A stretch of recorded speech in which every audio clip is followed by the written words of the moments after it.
जानिब से बाज़ंतीनी फौजी अपने लश्कर के साथ बायोचा के मुंह पर कपड़ा डाले आ रहे होते हैं और दूसरी तरफ से उस्मान साहब अपने सिपाहियों के साथ अपने हाथ में हथियार थामे लश्कर की सूरत में आगे बढ़ रहे होते हैं।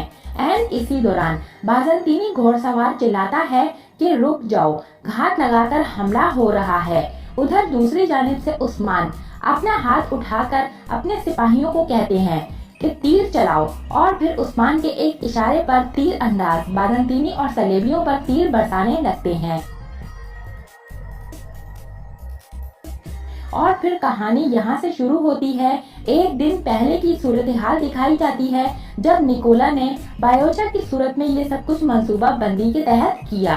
एक दिन पहले किला एनागोल दिखाया जाता है जहाँ पर अलेक्जेंडर बायोचा को पकड़कर किले के सहन में लाता है।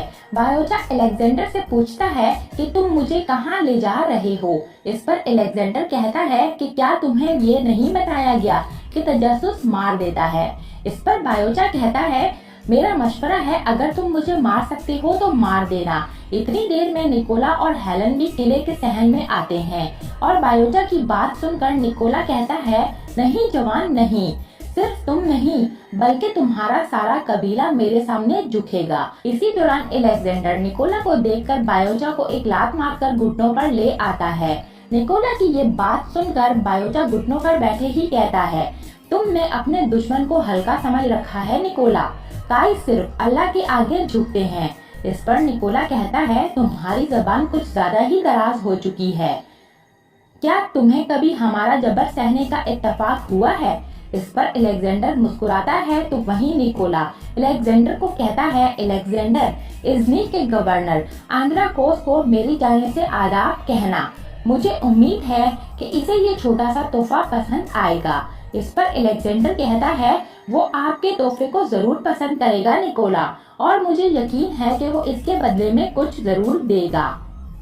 इस पर निकोला कहता है ये मेरी जिंदगी का मकसद है, अपने दोस्तों को मुतमईन करूं, अब तुम जा सकते हो। ये कहते हुए निकोला खुद भी घोड़ों की जानिब आ जाता है और फिर घोड़ों के पास खड़ा होता है। इसी दौरान अलेक्जेंडर भी निकोला के पीछे आता है। निकोला अलेक्जेंडर से कहता है अलेक्जेंडर ख्याल रखना, फिर से तुर्कों के जाल में फंस मत जाना। इस पर अलेक्जेंडर कहता है अगर मेरा इनसे सामना हुआ तो मैं आपको सरदार उस्मान का सर पेश करूंगा। निकोला की ये बात सुनकर बायोचा कहता है अगर तुम्हारा सामना उस्मान साहब से हुआ तो तुम्हारा सर तन से जुदा होगा। इस पर अलेक्जेंडर तंजिया हंसी हंसता है और फिर सिपाहियों को हुक्म देता है कि इसका मुंह बंद करो और इसे घोड़े पर सवार करो। निकोला बायोचा की इस बात पर और तेज चलती हुई जबान को देखकर कहता है बिल्कुल अपनी चचा की तरह बहुत बोलता है, लेकिन इसके अल्फाज खोखले हैं। दूसरी तरफ फौजी बायोचा के मुंह पर पट्टी बांध रहे होते हैं और फिर इसी दौरान चेहरे पर एक कपड़ा भी ढक देते हैं।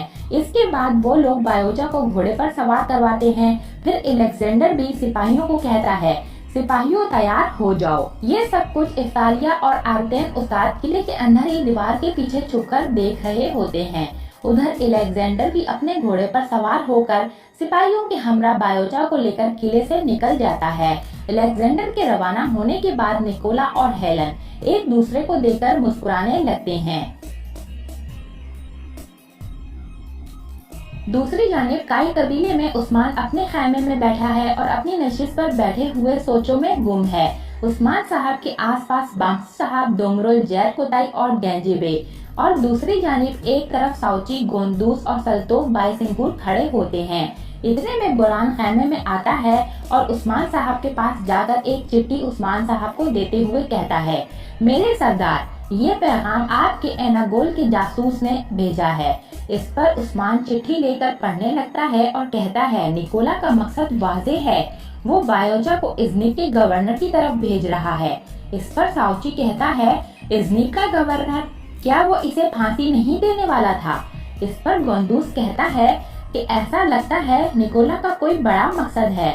इसी दौरान उस्मान साहब कहते हैं ये जाल भी हो सकता है। इस पर साउची कहता है जब से मैं इस कबीले में आया हूँ आर्तेन उस्ताद हमें मालूमात भेज रहा है, इसने कभी झूठ नहीं बोला। चलिए हम वक्त जाया किए बगैर अपने बेटे को इन बदकारों से बचाते हैं।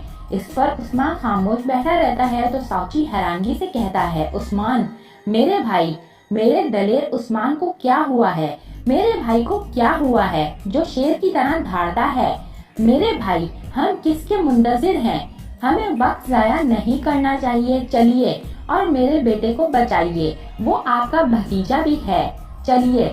इस पर उस्मान साउची की तरफ देखते हुए कुछ सोचने लगता है, मगर साउची को कोई जवाब नहीं देता। लेकिन उस्मान अपने ही जहन में पूरा मंसूबा तैयार कर चुका होता है, जिसके तहत एक दिन बाद बायोचा को इज़्ज़ीक के गवर्नर की तरफ ले जाते हुए बाज़ंतीनियों और सलेबियों पर हमला आवर होते हैं। और फिर कहानी वहीं से शुरू होती है जहां पर उस्मान और सिपाहियों ने सलेबियों और बाज़ंतीनी फौजियों पर तीर बरसाए थे। चारों तरफ से तीर लहराते हुए आकर बाज़ंतीनी और सलेबी फौजियों के जिस्म में पेवस्त हो रहे हैं और कुछ मिनटों में सारे के सारे सलेबी और बाज़ंतीनी सिपाही ढेर हो जाते हैं। इसके बाद बचे कुचे सिपाहियों को कई सिपाही अपनी तलवार की तेज धारों से कत्ल करने लगते हैं। इसी दौरान एक गुलाम कहता है, मुझे मत मारो, मैं सिर्फ गुलाम हूँ। उधर उस्मान अपने सिपाहियों को हुक्म देता है कि सिपाहियों, सवारियों की छानबीन करो। इस दौरान साउची कहता है, मेरा बेटा कहाँ है? और फिर बायसिंगुर घोड़े पर सवार बैठे आदमी को नीचे उतारने लगता है, जिससे साउची अपना बेटा समझता है और इसके चेहरे से कपड़ा हटा देता है। लेकिन ये देखकर साउची दंग रह जाता है कि वो बायोचा नहीं बल्कि फलातूस है, जो बायोचा के भेष में घोड़े पर सवार था। साउची अभी फलातूस को अपने बेटे की जगह पर देखकर सकते में ही होता है कि फलातूस अपना खंजर निकालकर साउची के पेट पे वार कर देता है। दूसरी जानिब उस्मान साउची को पुकारता है, भाईजान, मगर साउची फलातूस की वार की वजह से जख्मी हो चुका होता है और उस्मान साउची को इस तरह से जख्मी देखकर भाईजान भाईजान पुकारते हुए उसकी तरफ जाने ही लगता है कि ऐन इसी लम्हे मालगाड़ी में छुपे सलेबी फौजी धाड़ते हुए उठ खड़े होते हैं। और फिर उस्मान अचानक इस जाल में फंसने के लिए तैयार नहीं था। ये सूरत हाल देखकर उस्मान चिल्लाते हुए अपने सिपाहियों से कहता है, हमला करो। इसी के साथ उस्मान भी अपनी तलवार निकाल लेता है। उधर दूसरी तरफ बायसिंगुर साउची को जमीन पर गिरता देखकर चिल्लाता है, साउची साहब, मगर साउची इसी दौरान जख्मों की ताब ना लाते हुए जमीन पर जा गिरता है। वहीं एक जानिब बाज़ंतीनी और सलेबी फौजी कई सिपाहियों पर वार करने लगते हैं, जिसकी वजह से कई सिपाही भी शहीद होने लगते हैं। उधर उस्मान भी एक हाथ में तलवार और दूसरे हाथ में ढाल लिए बाज़ंतीनी और सलेबी फौजियों का मुकाबला करता है और फिर इनको अपनी तलवार की तेज धार से कत्ल करता है। और फिर इसी दौरान उस्मान अपने भाई साउची को देखने लगता है, जो जमीन पर पड़ा हुआ है। और यहाँ पर इस एपिसोड का इख्तिताम होता है। नेक्स्ट एपिसोड के लिए आप हमारे चैनल को सब्सक्राइब कर लें। इसके अलावा वीडियो को लाइक करके अपने दोस्तों के साथ जरूर से शेयर कर दें। Thanks for watching and keep supporting us.